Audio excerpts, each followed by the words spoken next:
Hey everybody, Jerrod Sessler here. I hope you're doing good. I am fulfilling a commitment that I made to some folks at our church to start doing a quick, hopefully quick, 5-minute video of kind of what's going on politically in our world today. And I tend to get long-winded with these videos, so I'm going to try to keep the agenda short and run through some things. I've been procrastinating for a couple weeks even starting this. I feel like hundreds of different articles and pieces of information every week, and it's hard to identify what's the most important to share in terms of this. But I want these to be focused on our relationship with Jesus, our commitment to Christ and His to us. So I will attempt to do it in 5 minutes or less. It will hopefully share it with our church community, and if other church communities want to also start sharing them, that would be great. I can't believe we're almost already a minute in and I haven't even started yet. The gospel is the center point. We just passed Easter here this last weekend, and that is the most important. It is the pinnacle of our faith, of our Christian faith. Because without Jesus' redemption, without the work that He did on the cross, without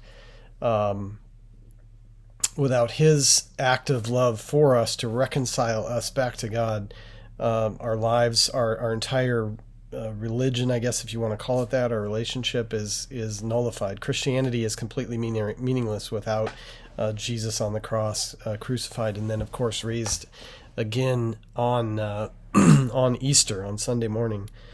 I bring that up because it is important for us as believers to fight and to stand up for what we believe. Our freedom to even trust in Christ and to share the gospel and to live with that freedom is under threat. And it is very important for us to stand up and to honor God with our lives, with our actions, with our words. And I am running for Congress. Most of you know that. But I can't do this on my own. I can't do it on my own, with my own prayer. I can't do it on my own financially. I can't do it on my own mentally. I can't do it on my own with regards to my knowledge of all the different things that are affected by what Congress does. And so I definitely need your support. I believe that God wants us to actively stand against evil. We are either standing with Him or we're standing against Him. And so I feel like the calling of running for Congress is very much standing for God. I want to see our conservative principles, our traditional American values be supported and furthered. We're almost 250 years into this experiment, and I believe with all my heart that needs to continue. And we don't do it because we have to. Jesus has done it all. We don't have to perform for Him. We don't have to do anything in order to achieve the heroic results that He has for us. That is the whole point of the gospel. He's done it all for us. So I want to make sure that's known. We're here in Washington. Our Governor Kingsley is pure evil, in my opinion, along with the people that surround him, and our leadership in our state legislature is appalling. I pray for and feel for all of our conservative representatives who are in Olympia, which is our state capital, because they are doing a truly yeoman's work there in the minority, trying to hold back the surge of absolute lunatic policies that are coming out of this group. Recently, Kingsley authorized the purchase of a 3-year supply of abortion pills called mifepristone. I haven't heard anybody actually say the word yet, but it's mife or mifepristone. We may have won the battle against abortion with the challenging of the Roe v. Wade, in the overturning of that after 49 years and something like 60 million deaths just in America, by the way. America leads the world. We would probably have close to 200 million more people. That's almost double the population of the United States if we wouldn't have had the scourge of abortion over the last 50 years. But the next biggest threat is basically abortion by mail. It's pills, it's drugs, and there we are at 5 minutes, and I can't believe I'm not even started here. I'll do my best to make this quick. Trump's indictment, it's not a crime. It is at most a misdemeanor, and what it amounts to is an accounting error. It's all political. It's playing out. I said this before it happened. It is absolutely appalling and disgusting. The DA Bragg in New York is basically diminishing actual crimes to misdemeanors, felonies to misdemeanors, but in this case he's taking something that, if it were true, which it is not, trying to take it from a misdemeanor up to a felony and imputing it on a national level, which he doesn't even have the authority to do that. From a federal standpoint, they looked at the data and the results, or the evidence, so to speak, and they said, no, there's nothing there. We're not going to do anything with it. But this corrupt DA decides he wants to pursue him anyways. Let me wrap up with this. Second Amendment is under threat, definitely here in Washington State. You probably have heard about the ridiculous laws being passed in Olympia with regards to gun laws and things like that, and it's truly astounding, the things that they're doing. The Second Amendment really ultimately is about it's about the people being able to protect themselves from a tyrannical government. It's not so much about protecting ourselves from each other or other countries or things like that, but it's protecting ourselves from the government. It's certainly helpful in those other cases, but it's definitely that. So the left is squawking about rifles and all this. But let me just cut to the chase.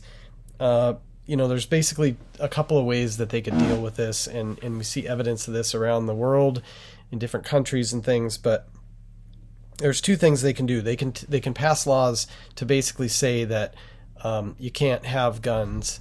And that means what we know is law-abiding citizens will not have guns, so only the criminals will have guns. And in that case, the criminals will rule the streets. We already know that the cops can't protect people, and it's certainly not their fault. I mean, I carry a gun almost every single day. I was at a school board meeting tonight, so I couldn't carry one there because it was on school grounds, which, of course, that's where, 96% of the mass killings or whatever in the last few years have happened in gun-free zones. Well, because you have a bunch of people who can't protect themselves, and everyone knows it. So one is they either, they take the guns and the law-abiding citizens don't have them, or somehow if you're able to eliminate all the guns, just think about that. What if you're able to eliminate all the guns? First of all, there's other weapons, but the more important thing is, basically what you end up with is a society where the toughest guy wins. Whoever the biggest is, whoever the strongest is. Well, guess who gets abused in those situations? Children and women end up becoming abused in those situations because they have no defense. And, of course, you end up with a tyrannical government, so it's terrible. So I love the Constitution. It's amazing. Our federal Constitution is pretty wild how simple it is. There are 7 articles and 27 amendments. Those amendments were enacted over the last 250, it's really 235, 340 years. It's kind of an interesting history of how it started. But the first 10 amendments were enacted quite soon after the Constitution was, those first 7 articles were instituted. And those first 10 amendments, technically they actually started at 16, and they kind of went through the Senate and got them dropped down to 12. And then by the time it made it through the House, I think it was 1791, they ended up having first 10 amendments. And those were ratified. No, they were ratified by 1791. I think it was June or something. The last state of the initial colonies that needed to ratify them, it went into action. So the first 10 amendments were essentially part of the original Constitution, although it was within those first few years that happened. The second one of those. So the first one is the one we talk about, all free speech, and there's a whole nother discussion around that. But the second one, the Second Amendment, people talk about this 2A. And they always talk about shall not be infringed. To keep and bear arms shall not be infringed.